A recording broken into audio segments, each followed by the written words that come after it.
Bismillahirrahmanirrahim. Assalamualaikum warahmatullahi wabarakatuh. Alhamdulillahilladzi arsala rasulahu bilhuda wa dinil haqq liyudhhirahu 'alad dini kullihi walau karihal musyrikun. Asyhadu an la ilaha illallah wahdahu la syarika lah wa ashhadu anna Muhammadan abduhu wa rasuluhu la nabiyya ba'dah. Rabbi zidna ilma warzuqna fahma. Rabbi shrah li sadri wa yassir li amri wahlul 'uqdatam min lisani yafqahu qawli. Bapak-bapak, ibu-ibu, kaum muslimin dan muslimat, jamaah salat subuh yang saya hormati, mari kita bersyukur kepada Allah Subhanahu wa taala pada subuh ini. Meskipun dalam keadaan hujan, kita masih diberikan kesempatan oleh Allah Subhanahu wa taala untuk hadir bersama-sama di masjid yang mulia ini untuk salat berjamaah. Kemudian kita lanjutkan dengan kajian-kajian ayat-ayat suci Al-Quran, yang kita harapkan nantinya ilmu yang kita dapatkan menjadi ilmu yang bermanfaat, yang insya Allah akan semakin mendekatkan diri kita kepada Allah Subhanahu wa ta'ala. Mudah-mudahan seluruh amal ibadah kita di subuh yang mulia ini akan diterima dan dibalas oleh Allah Subhanahu wa ta'ala dengan pahala yang berlipat ganda. Amin ya rabbal alamin. Salawat dan salam kita sampaikan kepada junjungan kita Nabi Muhammad sallallahu alaihi wasallam dengan mengucapkan Allahumma salli ala sayyidina Muhammad wa ala ali sayyidina Muhammad. Assalamu alayka ya Rasulullah. Dan kita hari ini sudah masuk di tanggal 3 Rabiul Awal, bulan Maulid ya. Bulan yang dimana Rasulullah sallallahu alaihi wasallam lahir ke atas muka bumi ini 1400 sekian tahun yang lalu, yang salah satu fungsi beliau adalah untuk membebaskan manusia dari zulumat, dari alam kegelapan, membawa kita kepada iman yang benar kepada Allah Subhanahu wa taala. Mudah-mudahan di bulan Maulid ini cinta kita kepada Rasulullah sallallahu alaihi wasallam semakin bertambah. Kemudian upaya kita untuk terus mengirimkan salawat kepada beliau juga tak akan putus-putus, karena itulah jalan nantinya untuk mendapatkan syafaat dari Rasulullah di hari akhirat yang akan datang. Bapak-bapak, ibu-ibu, kaum muslimin dan muslimat yang dirahmati Allah Subhanahu wa taala, tema kita dalam kesempatan ini yaitu melanjutkan kajian kita terhadap penafsiran surah Yasin yang sudah sampai di ayat yang ke-19, ayat yang ke-19, dan insyaallah akan kita lanjutkan mudah-mudahan nanti sampai ayat yang ke-27 atau 28 ya. Sebagaimana yang kita ketahui bahwasanya surah Yasin ini kalau di dalam Al-Quran oleh Rasulullah dalam sebuah riwayat disebutkan sebagai qalbul Quran, hatinya Al-Quran, jantungnya Al-Quranul Karim. Maka ini termasuk salah satu surah yang sangat dimuliakan dalam ajaran agama kita untuk terus dibaca, karena begitu banyaknya pelajaran-pelajaran yang diberikan Allah Subhanahu wa taala kepada kita. Bahkan orang-orang ulama-ulama kita terdahulu menjadikan surah Yasin ini sebagai wirid ya. Sehingga kita kenal di dalam hidup kita ada wirid surah Yasin yang dibaca, baik itu secara sendiri maupun secara berkelompok. Salah satunya adalah untuk mendapatkan kemuliaan dari surah yang disebut dengan qalbul Quran ini. Saya akan bacakan ayat yang ke-19 sampai dengan ayat yang ke-27. A'udzu billahi minasyaitonir rajim. Bismillahirrahmanirrahim. qalu ta'irukum ma'akum أَإِن ذُكِّرْتُمْ بَلْ أَنْتُمْ قَوْمٌ مُسْرِفُونَ وَجَاءَ مِنْ أَقْصَى الْمَدِينَةِ رَجُلٌ يَسْعَى قَالَ يَا قَوْمِ اتَّبِعُوا الْمُرْسَلِينَ اتبعوا من لا يسألكم أجرا وهم مهتدون وما لي لا أعبد الذي فطرني وإليه ترجعون أأتخذ من دونه آلهة إن يردني الرحمن بضر لا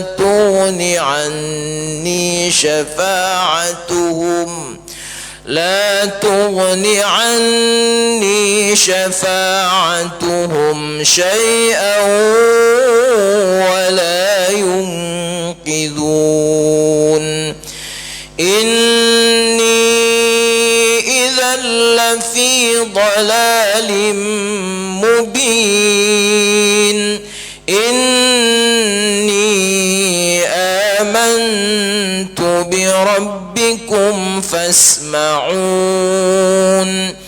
قيل ادخل الجنة قال يا ليت قومي يعلمون بما غفر لي ربي وجعلني من المكرمين صدق الله العظيم. Inilah Bapak Ibu yang dirahmati Allah, ayat yang akan kita pahami, ya, yang insya Allah dengan pemahaman ayat ini, setiap kita membaca surah yang mulia ini akan semakin khusyuk kita, akan semakin membekas di dalam hati kita. Karena diingatkan oleh para ulama bahwasanya orang yang membaca Al-Quran tapi dia tidak memahami maknanya, itu seperti orang yang mendapatkan surat dari presiden atau dari raja tengah malam, ya.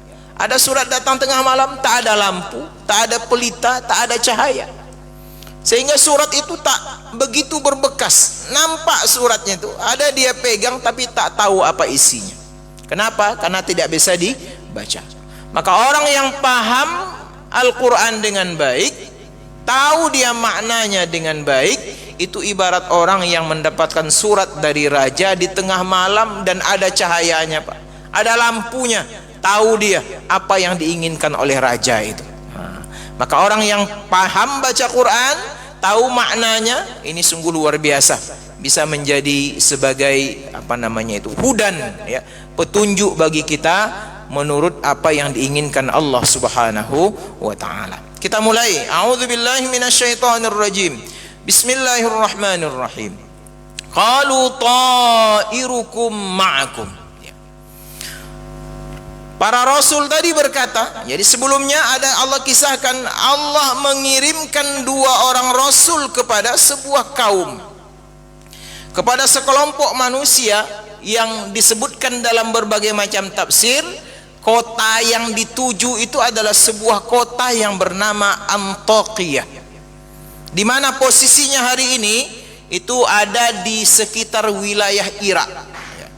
Jadi wilayah Timur Tengah ini Bapak dan Ibu yang dirahmati Allah, Syam, Irak, Libanon, Palestina, itu adalah daerah-daerah yang memang dulu banyak Allah Subhanahu wa taala kirimkan ke daerah tersebut para rasul, ya, yang mengajak orang untuk beriman kepada Allah Subhanahu wa taala. Maka disebutkan para rasul itu di dalam Al-Qur'an, termasuk dalam ayat ini Allah kirimkan dua orang rasul, mereka tolak.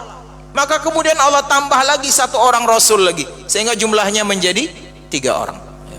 Maka ketika Rasul ini sampai ke situ, mereka dianggap membawa sial. Mereka dianggap membawa malapetaka, membawa kerugian kepada masyarakat yang ada di sekitar itu. Maka kemudian mereka berkata, kalian datang ke sini para rasul, para nabi itu bawa sial.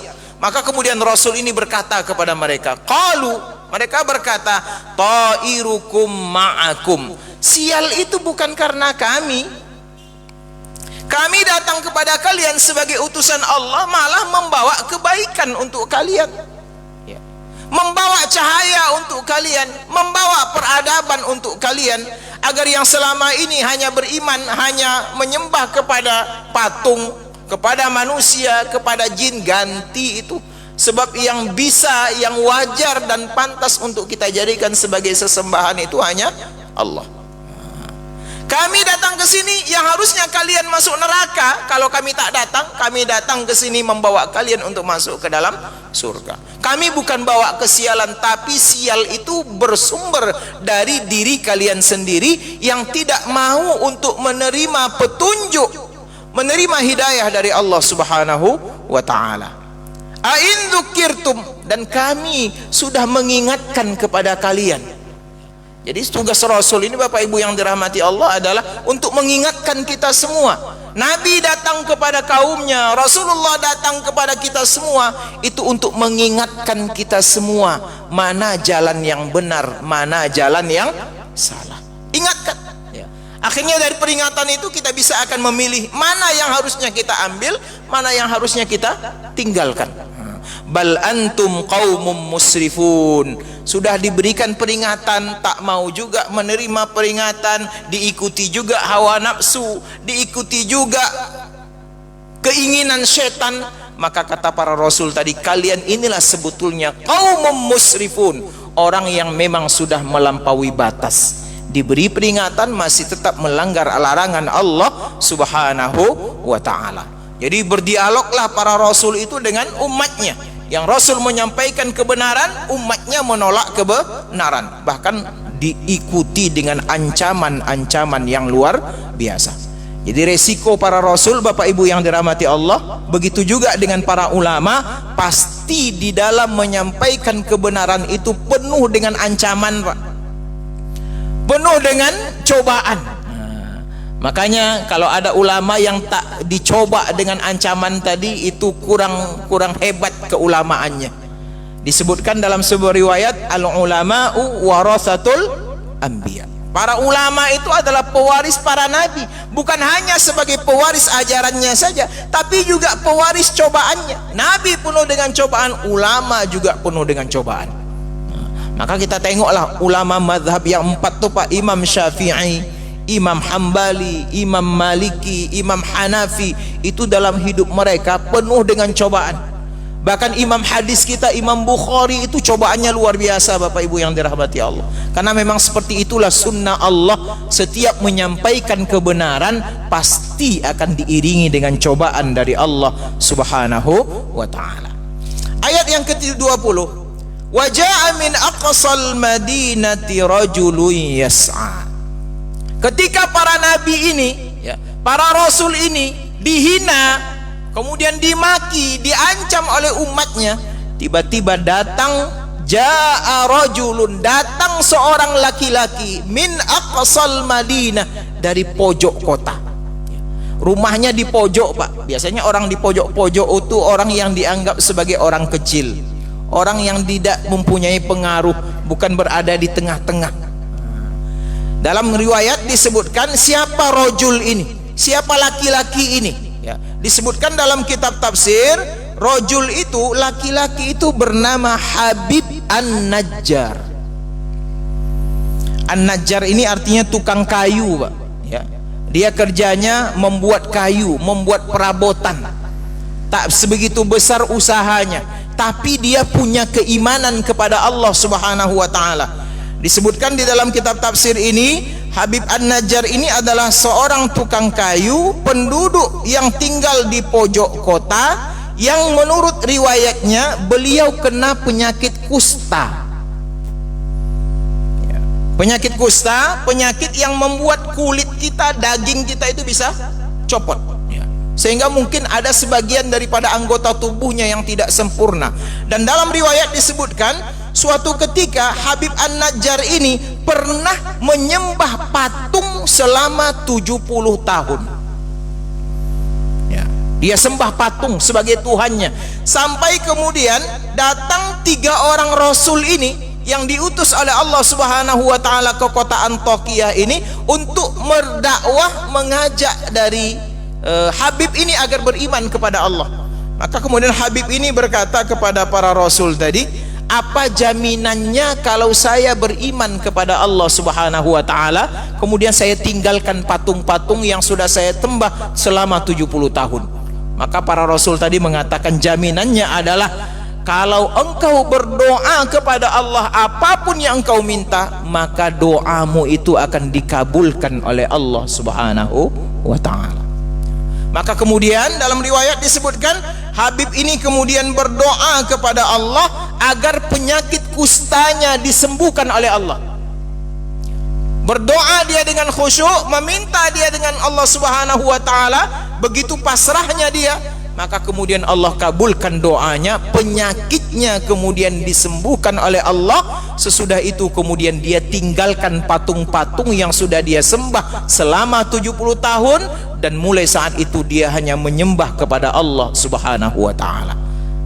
Maka datang Habib ini kepada penduduk yang menolak para Rasul tadi, yang menghina para Rasul tadi, yang mengancam para Rasul tadi. Kemudian dia berkata kepada kaumnya, ya qaumi, wahai kaumku, wahai saudara-saudaraku, wahai masyarakatku, wahai tetanggaku, ittabi'ul mursalin. Jangan tolak para rasul ini, tapi ikutilah para rasul itu. Karena para rasul ini mengajak kita untuk beriman kepada sesuatu yang benar, yang akan mengabulkan doa kita, yang akan mungkin mengurus kita dengan baik. Tinggalkan patung itu. Ternyata patung tak bisa memperkenankan apa yang kita pinta. Patung itu tak bisa berfungsi sama sekali untuk memperbaiki hidup kita. Sia-sia semuanya iman kita kepada patung. Seperti yang aku rasakan, 70 tahun meminta kepada patung, 70 tahun berdoa kepada patung, 70 tahun menyembah patung, tak ada fungsinya sama sekali. Tinggalkan itu, ikuti para rasul ini, karena mereka mengajak beriman kepada Allah, mengajak untuk masuk ke dalam surga. Ini nasihat daripada Habib An-Najjar kepada masyarakat waktu itu, agar mereka tidak menolak para rasul tadi. Kemudian beliau berkata pada ayat yang ke-21, ittabi'u man la yas'alukum ajra wa hum muhtadun. Karena yang pantas untuk kita ikuti dalam hidup ini, kata Habib, itu adalah man la yas'alukum ajra. Orang-orang yang ketika mengajak kalian untuk beriman kepada Allah, mereka sama sekali tidak pernah meminta balasan. Mereka tidak pernah meminta upah, Pak. Ini kan jadi alasan oleh sebagian ulama ini, kalau menyampaikan ilmu kepada Allah, kepada umat dari Allah Subhanahu wa taala, tak boleh siapapun daripada ulama, daripada ustadz untuk meminta bayaran, Pak. Tidak ada tarif, ya kan? Ini dia dasarnya, ittabi'u man la yas'alukum ajra. Maka seorang ustadz itu tak boleh menetapkan tarif ceramahnya itu, ya. Siapapun daripada jamaahnya, siapapun yang mengundangnya, tak boleh. Tak boleh milih-milih majelis, Pak. Ini kan kadang-kadang ada statement disebutkan, oh ini masjid besar nih, amplopnya banyak, yang ini musola kecil, nggak usah dihadiri. Nggak bisa seperti itu. Ustadz harus ikhlas, diajarkan tak boleh berdosa kalau ustadz minta bayaran kepada para jamaah. Tapi kalau diberi, tidak ada masalah, Bu, ya. Bukan untuk bayaran ilmunya, Pak, karena ilmu ini tak terhingga, tak ada bisa dihargai ilmu ini. Mungkin dikasih oleh jamaah, oleh pengurus itu ongkos untuk ganti minyak mobilnya, ya kan? Atau mungkin ongkos untuk membeli pulsa dan lain sebagainya, tapi bukan untuk menyebarkan ilmunya itu, karena ilmu ini tidak bisa dinilai dengan harga apapun, apalagi yang disampaikan Al-Qur'anul Karim. Ya. Wala tashtaru bi ayati samanan qalila, kata Allah. Jangan engkau perjualbelikan ayat-ayatku ini, kata Allah, dengan harga yang murah, karena memang Quran ini begitu mahal. Nah, maka ini syaratnya. Berdosa ustadz kalau sudah menetapkan tarif. Tapi ternyata hari ini memang ada ustadz-ustadz yang kita anggap sebagai ustadz selebriti, ya Pak ya. Ya betul. Pakai panjar dulu Pak. Ada panjarnya, ada tarifnya. Nah, kemarin kan ada kasus ini, ada ustadz solmed yang berseteru dengan jamaah yang mengundangnya. Ada tarif-tarif tertentunya. Ya. Na'udzubillahi min zalik. Maka disebutkan di sini yang pantas untuk kita ikuti itu adalah man la yas'alukum ajra, orang yang memang tidak pernah meminta upah. Ya. Rasulullah Shallallahu Alaihi Wasallam dalam hidup beliau ketika berdakwah itu sama sekali tidak pernah menetapkan upah, Pak ya. Bahkan Rasulullah yang memberikan kepada para umat waktu itu. Tidak pernah Nabi, oh bayar saya, ini ada ayat sekian yang saya sampaikan, ini tarifnya, tidak ada. Para sahabat datang kepada Nabi itu untuk memberikan hadiah. Para sahabat datang kepada Nabi untuk mengundang Nabi datang ke rumahnya, diajak makan. Dan Nabi tak pernah pilih-pilih orang. Yang kaya beliau datang, yang miskin pun beliau datang. Ya. Wahum muhtadun. Orang yang kalian ikuti, yang tidak menerima bayaran itu, yang tidak meminta upah itu, wahum muhtadun, mereka itulah orang-orang yang mendapatkan hidayah dari Allah Subhanahu wa ta'ala. Ini salah satu kriteria yang harus diikuti. Maka kemudian ayat yang ke-22 disebutkan, wa ma liya la a'budul ladzi fatarani wa ilaihi turja'un. Ini pertanyaan untuk diri kita sendiri, ya. Yang selama ini mungkin kita mempertuhankan nafsu, mempertuhankan uang, mempertuhankan jabatan. Wa ma liyala, mengapa saya la a'budul ladzi, tidak menyembah, tidak mempertuhankan alladzi fatarani, zat yang selama ini menciptakan aku. Ya. Berarti ada yang salah dengan kita. Sebelum ini kita menyembah sesuatu yang mungkin tidak bermanfaat untuk diri kita, tidak ada pengaruhnya sedikit pun untuk kita. Ya. Ada yang menyembah patung, patung tak bisa menciptakan sesuatu. Ada yang menyembah jabatan, jabatan tidak akan kekal untuk kita. Maka yang harusnya kita jadikan sebagai sesembahan itu adalah alladzi fatarani, orang atau zat yang menciptakan kita. Fatara artinya menciptakan, Pak, dari sesuatu yang tidak ada menjadi ada. Ya, kata-kata fatara ini suatu ketika pernah tidak diketahui maknanya oleh seorang sahabat Nabi namanya Abdullah bin Abbas. Jadi rupanya pemahaman tentang Quran ini memang bertingkat-tingkat, Bapak Ibu yang dirahmati Allah. Sampai ada sahabat Nabi namanya Abdullah bin Abbas suatu ketika tidak tahu dia apa yang dimaksud dengan kata-kata fatara ini. Ya, dalam Quran itu kan ada kata-kata khalaqa, ada kata-kata bada'a, ada kata-kata fatara. Ya. Ibnu Abbas dia tak paham apa maksud dari fatara, sampai akhirnya dia mendengarkan ada dua orang yang sedang berdialog di depan sebuah sumur yang baru dibuat. Apa kata satu kepada yang lain? Ana fatartuhu, akulah sebetulnya yang membuat sumur ini. Dia sampaikan kata-kata itu kepada kawannya, sampai akhirnya Abdullah bin Abbas baru kemudian paham, rupanya arti fatara ini membuat sesuatu dari yang tidak ada menjadi ada.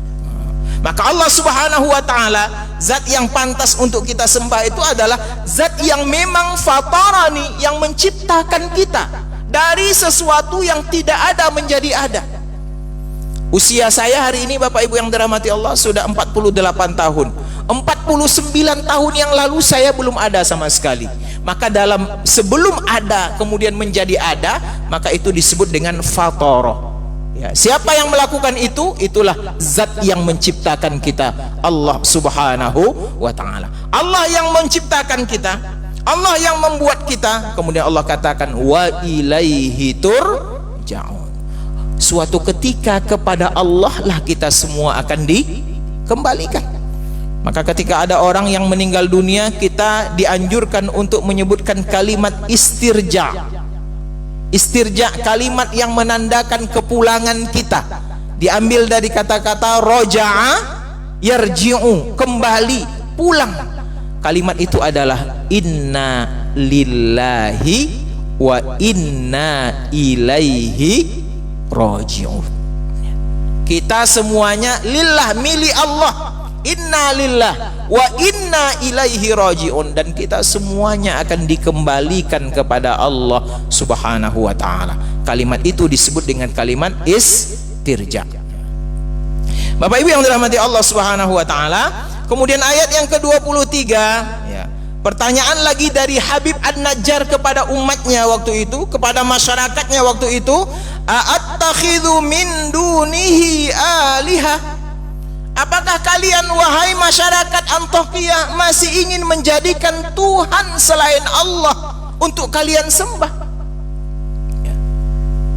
Apakah kalian masih ingin menjadikan patung sebagai sesembahan kalian? Padahal kita ada Allah Subhanahu wa taala yang menciptakan kita, kemudian nanti kita semua akan dikembalikan kepadanya.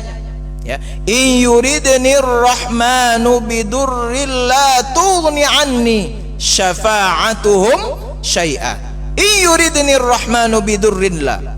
Kalau Allah menginginkan kepada kalian itu sesuatu yang membahayakan kalian, ya, kalau Allah ingin menyiksa kalian, kalau Allah ingin mengazab kalian, la tughni anni syafa'atuhum syai'a, maka tidak ada satupun yang akan bisa mengangkat siksa itu kecuali yang mengangkat itu hanya Allah Subhanahu wa taala.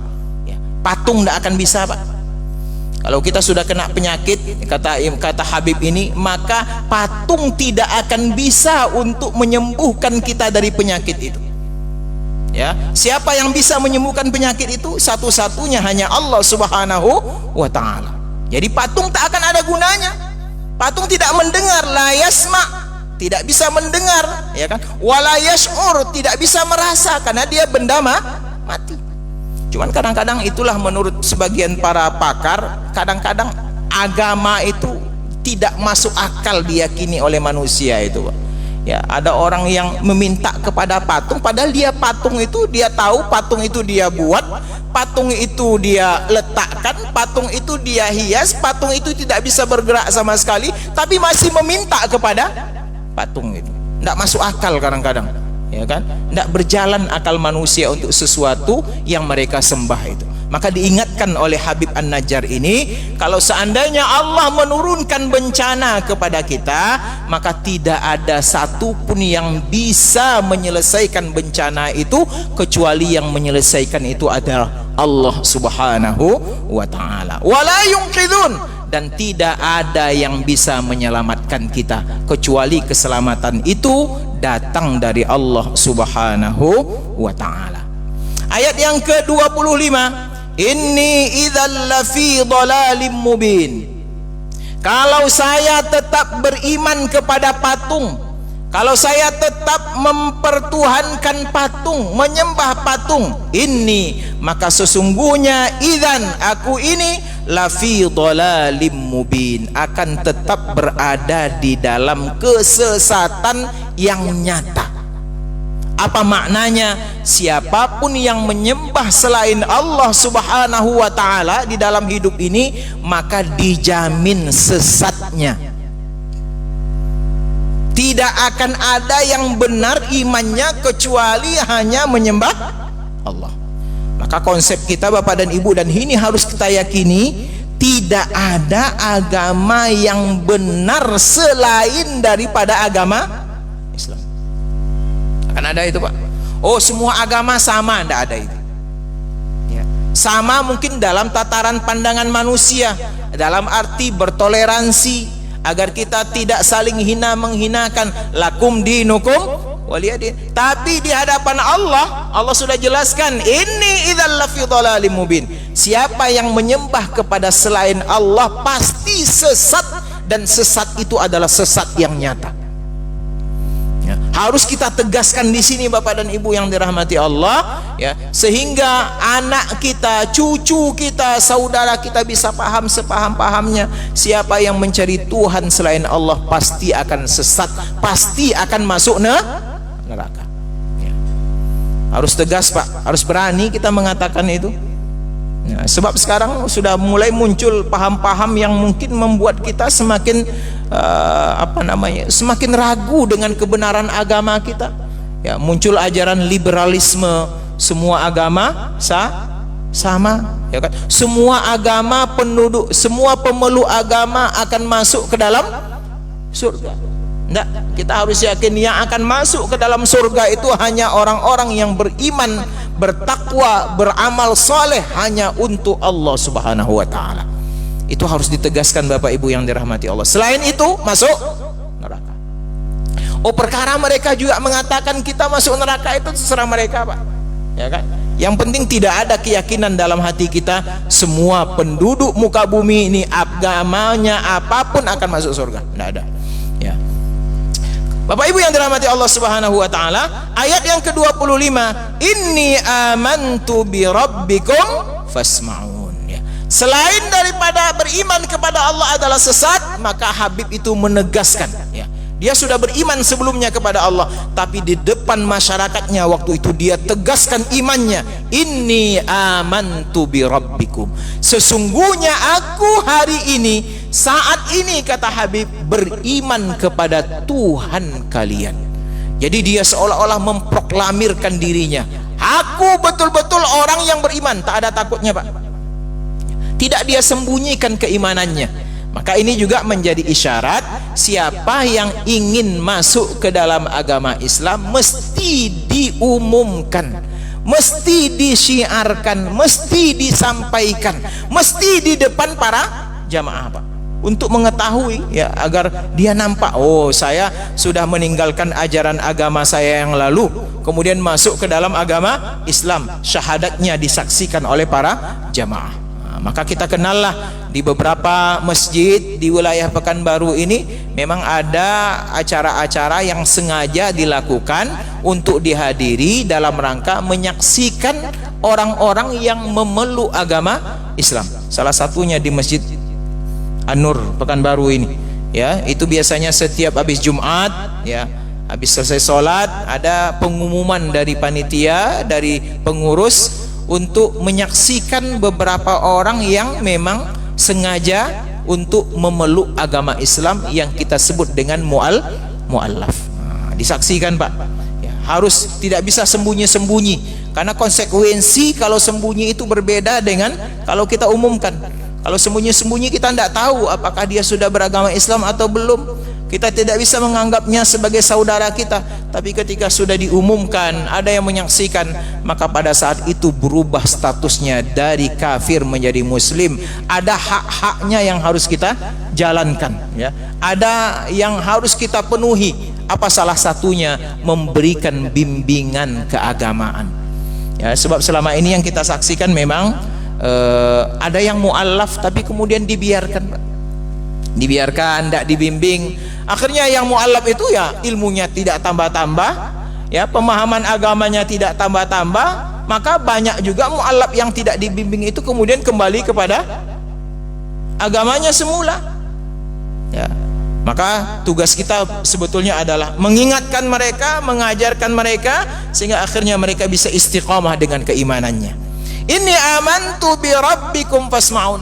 Ditegaskan secara kokoh oleh Habib ini, hari ini aku beriman kepada Tuhan kalian, aku tinggalkan patung-patung itu.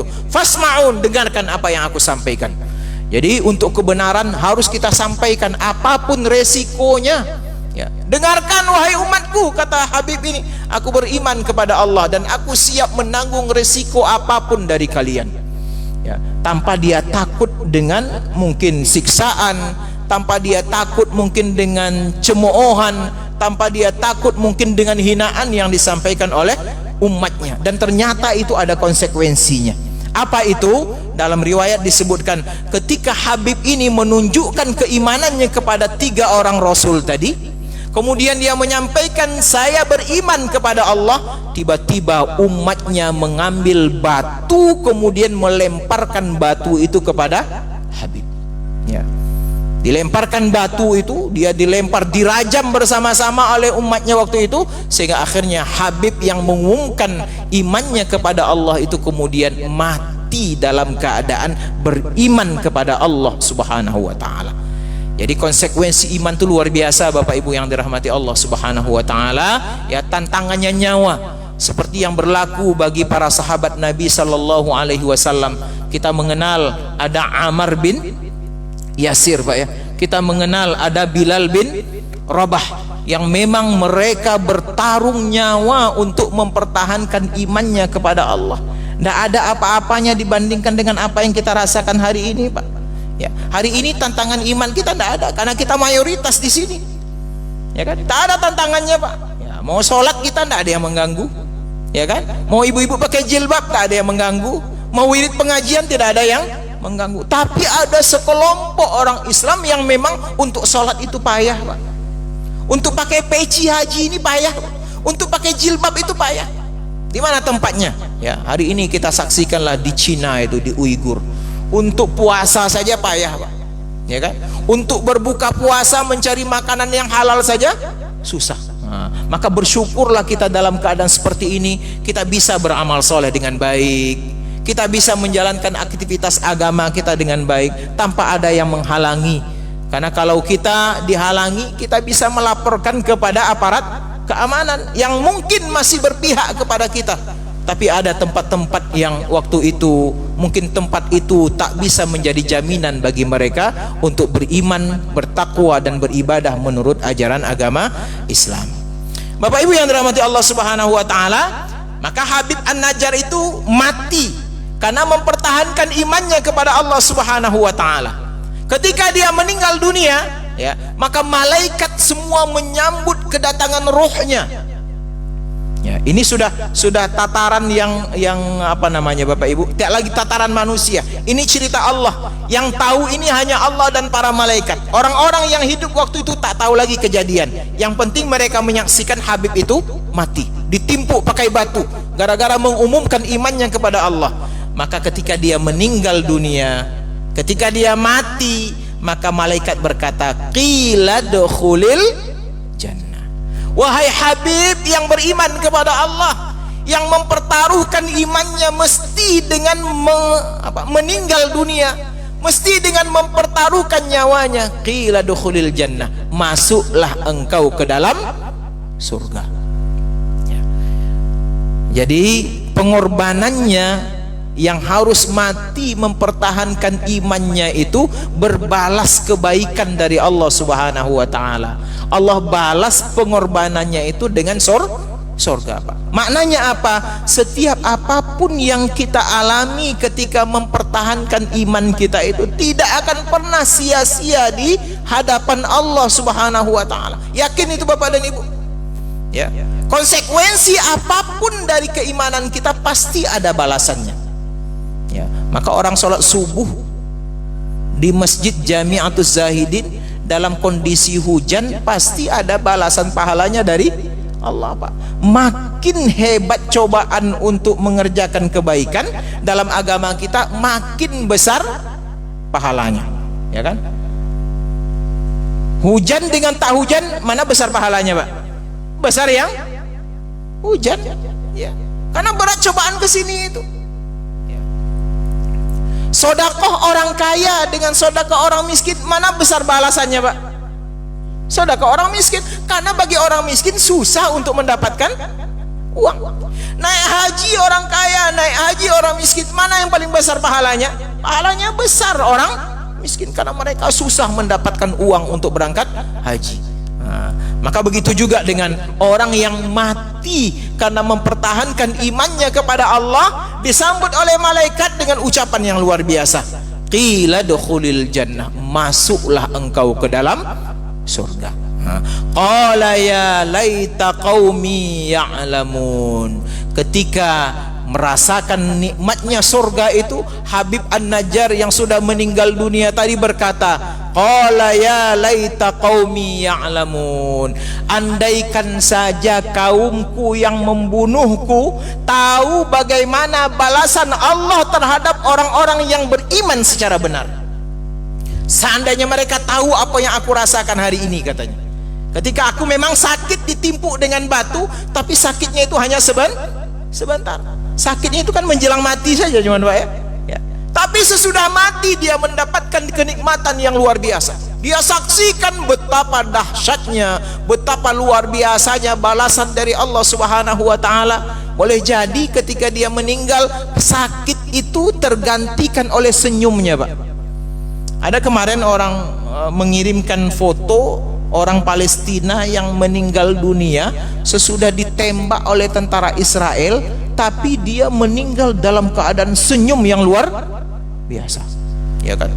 Rasanya dia melupakan sakitnya ditembak itu. Kenapa? Karena sudah melihat apa yang akan dia dapatkan sebagai ganti kesabarannya kepada Allah Subhanahu wa taala. Tertawa lebar dia, Pak.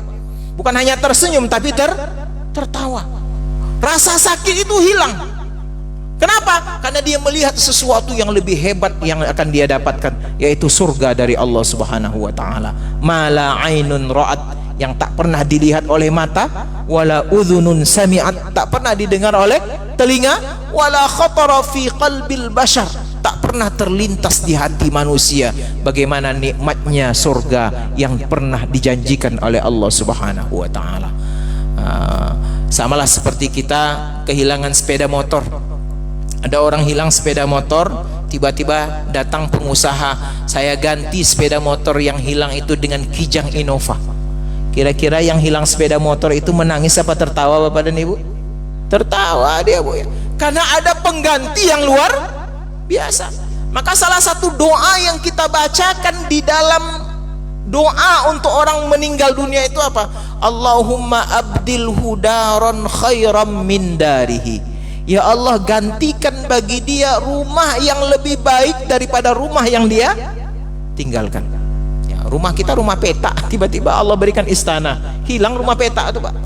Wa zaujan khairam min zaujihi, gantikan pasangan dia yang dia tinggalkan dengan pasangan yang lebih baik.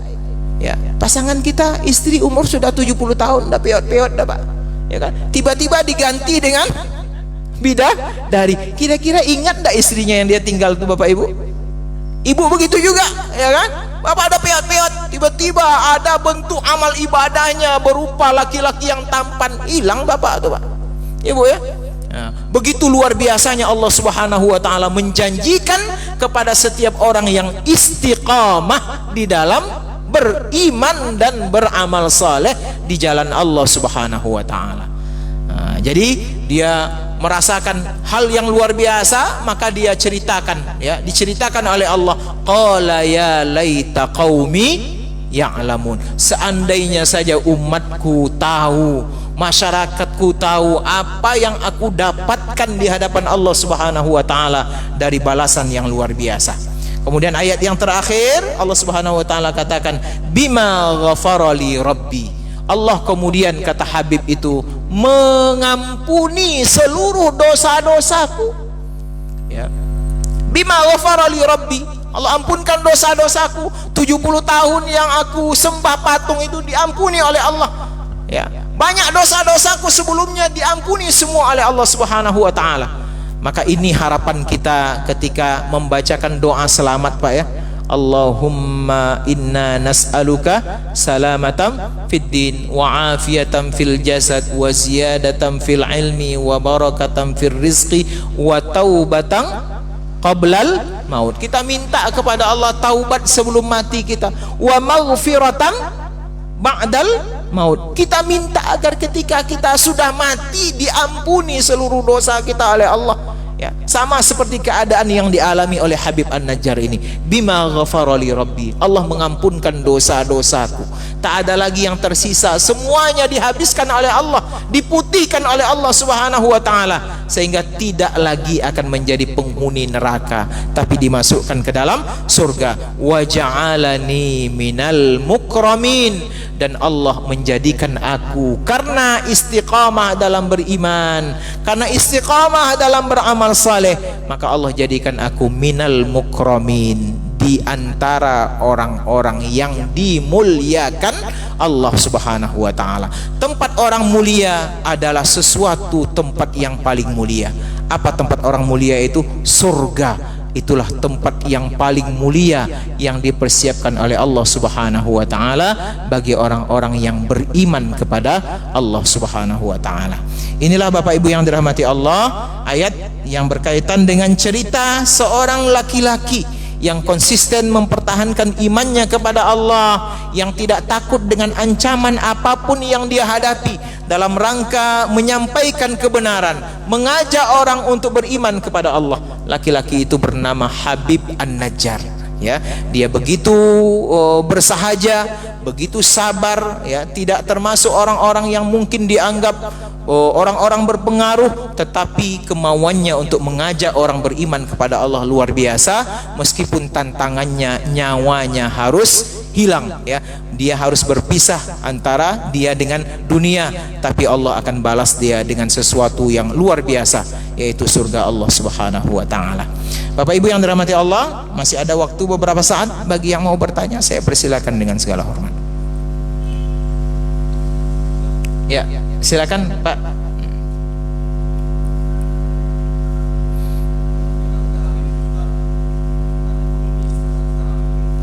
Ya.